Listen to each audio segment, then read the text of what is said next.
আসসালামু আলাইকুম কৃষি বন্ধুরা, আশা করি সকলে ভালো আছেন। আজকের ভিডিওটি হচ্ছে কিভাবে আপনারা সঠিক নিয়মে ঢেঁড়স চাষ করবেন এবং এই ঢেঁড়স চাষ করে আপনি অল্প সময়ের ভিতরে কিভাবে লাভবান হবেন। পুরো ভিডিওটি দেখুন এবং A to Z জেনে নিন এই ঢেঁড়স চাষের পুরো বিস্তারিত। ভিডিওর মাঝে একটি কথা না বললেই নয়, এমন ভালো ভালো ভিডিও পেতে চাইলে এবং পরামর্শ পেতে চাইলে আমাদের কৃষি মাঠ ইউটিউব চ্যানেলটি এখনই সাবস্ক্রাইব করে রাখুন এবং সর্বপ্রথম আমাদের ভিডিওটি পেতে চাইলে পাশে দেওয়া বেল আইকনের চিহ্নটি অন করে রাখুন। চলেন শুরু করা যাক ঢেঁড়স চাষের পদ্ধতি। প্রথমে আমাদের জমি নির্বাচন করতে হবে। উঁচু এবং ভালো জমি ঢেঁড়স চাষের পদ্ধতি। প্রথমে আমাদের জমি নির্বাচন করতে হবে। উঁচু এবং ভালো পানি নিষ্কাশন ব্যবস্থা রয়েছে এমন জমি ঢেঁড়স চাষের জন্য উপযুক্ত করতে হবে। আমাদের জমি ভালোভাবে চাষ করে মাটি ঝুরঝুরে করে নিতে হবে এবং 2 থেকে 3 বার মই দিয়ে জমি সমান করে নিতে হবে। বীজ বপন। ঢেঁড়সের বীজ সরাসরি জমিতে বপন করা হয়। সাধারণত 2 থেকে 5 সেন্টিমিটার গভীরে বীজ বপন করতে হবে এবং গাছের মাঝে 30 থেকে 45 সেন্টিমিটার দূরত্ব রাখতে হবে। বীজ বপনের পর জমিতে সামান্য পানি দিতে হবে যেন আপনার বীজটি নষ্ট না হয়ে যায়, এজন্য এই পানিটি দিতে হবে। আপনি যদি এই পানিটি জমিতে প্রয়োগ করেন তাহলে আপনার বীজটি 2 থেকে 3 দিন পর বেঁচে যাবে এবং চারাটি গজানো শুরু করে দিবে। সার প্রয়োগ। 10 থেকে 12 টন পচা গোবর সার প্রতি একর জমিতে প্রয়োগ করা উচিত।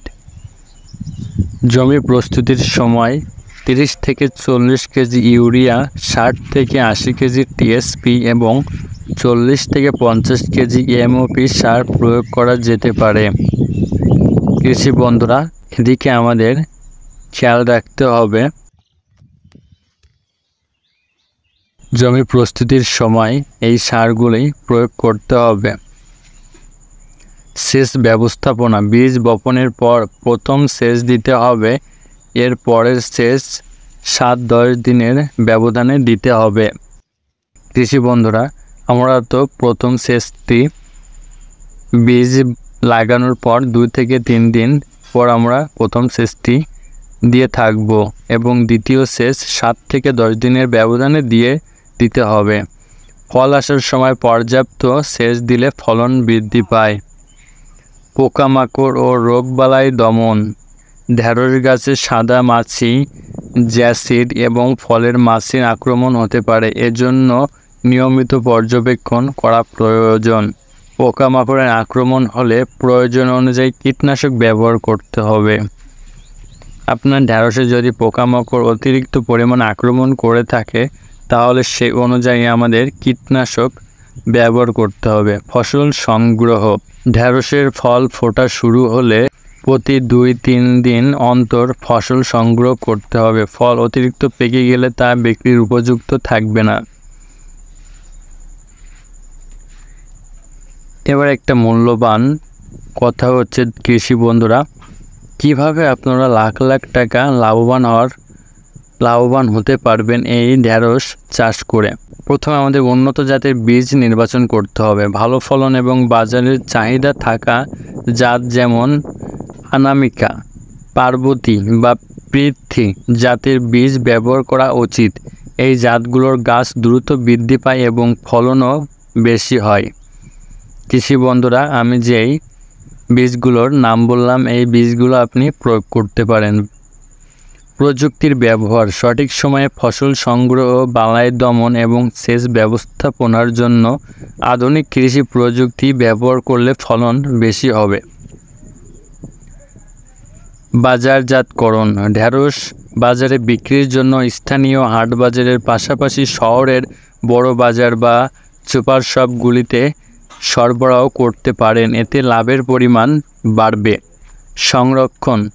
ঢেঁড়স সংরক্ষণ করার জন্য সঠিক পদ্ধতি অবলম্বন করা উচিত। যাতে ফসলের গুণগত মান ঠিক থাকে এবং দীর্ঘদিন সংরক্ষণ করা যায়। আলোর ব্যবহার, যেসব এলাকায় বিদ্যুৎ আছে সেখানে ফসল বেশি বিক্রি করতে না পারলে হিমাগারে রাখার ব্যবস্থা করতে হবে। কৃষি বন্ধুরা, এই নিয়মগুলো মেনে চললে ঢেঁড়স চাষ করে আপনার ফসল থেকে ভালো ফলন পাওয়ার সম্ভাবনা থাকবে এবং সঠিকভাবে বাজারজাত করতে পারলে লাখ লাখ টাকা লাভবান করতে পারবেন আপনি এই ঢেঁড়স চাষ করে। কৃষি বন্ধুরা, আজকের ভিডিওটি ছিল এই পর্যন্তই। আশা করি আপনারা পুরো ভিডিওটি বুঝতে পারছেন এবং আমি কী কী নিয়ম বলছি ঢেঁড়স চাষের অবশ্যই আপনারা বুঝে ফেলছেন।